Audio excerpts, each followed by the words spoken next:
We've been hearing about this morning about that British Airways flight evacuated after smoke filled the cabin. People on board the aircraft have been talking about what happened. It was about 10 minutes, I think, before we were due to land, and we noticed the cabin starting to fill up really quite quickly with smoke, almost like it was coming through the air conditioning system. And people sort of started shouting. We were sitting with families who largely remained calm. And very quickly, you couldn't see the passenger 2 seats down from you. It became very thick. And we were descending quite quickly at that point. And there wasn't an official announcement about what was happening, but people were saying, get down, so that we were sort of trying to breathe in the cleaner air towards the floor of the cabin. And then we came in for an emergency landing, but it was a pretty smooth landing. The captain did a really good job, I think, because we later found out the cockpit was full of smoke and he had a gas mask on. And then we landed, but the cabin staff had a real problem getting the doors open. So we had to stay on the runway for, I don't know, maybe 3 or 4 minutes with a cabin full of smoke. Then an air hostess arrived with a sort of oxygen mask on, asking if we could breathe. And then they opened up the chutes and we came down the slides. When we came off on the runway, there was a fire engine, a number of policemen, lots of people running towards the plane, and we were just told to run. There's one passenger on board. We're joined now by consumer rights expert Martyn James. Morning. A clearly terrifying situation for everybody on board that plane. What is the normal procedure when that happens? Well, it's such an exceptionally unusual set of circumstances, I'm really pleased to say, that there aren't really any set procedures when it comes to kind of how people get help after the incident, and that's certainly what a lot of the passengers have expressed today. Certainly there are a few worrying things, oxygen masks are supposed to drop automatically, so there has been quite a bit of concern about this morning.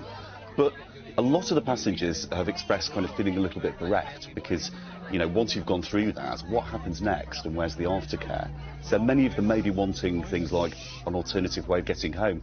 You can imagine you might not want to get on a plane after that. So it's important that they speak to the airline and the airline comes up with some alternatives for them. Because really, everybody wants the flight to be as forgettable as possible. And when something like that happens, you can understand the panic that spreads very quickly because you genuinely, and you heard that from some of those passengers, you just have no idea what's happening. And you really need clear direction, don't you? That's all you need in a situation absolutely. Like that. I mean, I think we all tend to be quite British when things like this happen. We know that we've got to get off the plane quickly if it's touched down and we're all relatively OK. But there is that tendency to wait for an authority figure to kind of step in and tell us what to do. I think the moral here is don't wait for that person. Look at what it says on the card and do it as soon as you can. The other thing, we're going to talk to you about strikes and strikes that are happening or not happening. Let's talk about compensation for these particular passengers. If that sort of thing happens to you on a plane, is there any sort of recourse? Do you have any rights, as it were? Well, there's nothing enshrined in law, and this is one of the frustrating things that we often find when it comes to compensation. But generally, airlines tend to recognise the impact of what's happened under these circumstances, albeit somewhat late in possibly in this particular set of circumstances. So anything from kind of losing out on a day's holiday, of having to go to hospital, medical treatment, or indeed repatriation. If you want to get a ferry back from Spain, then that's perfectly understandable.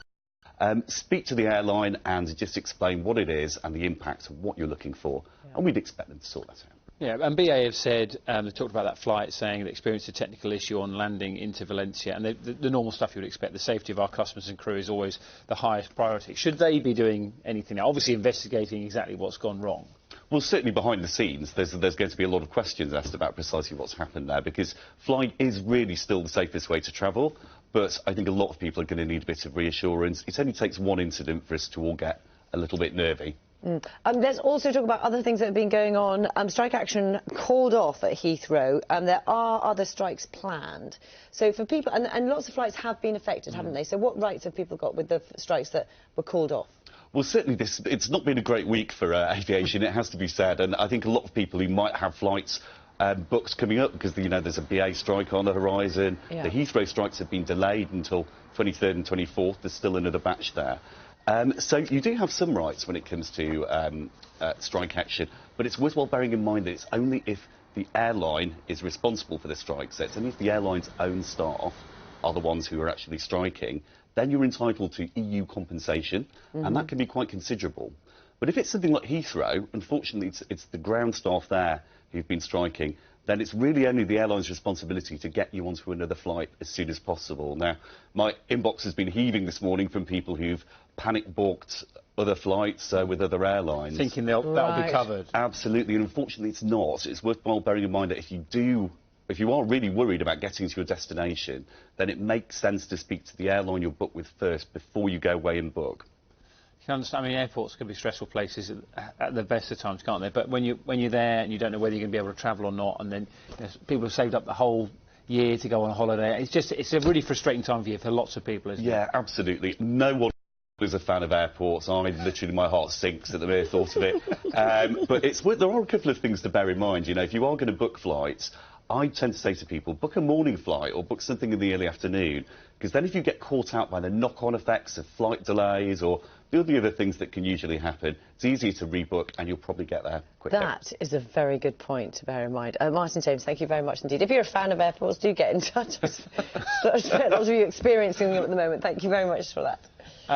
What time is it? It's 26 minutes past 6. Thanks for being with us this morning. We're going to get the news of travel and the weather wherever you're watching, and we'll be back with the main national headlines for you in just a few minutes' time. See you then.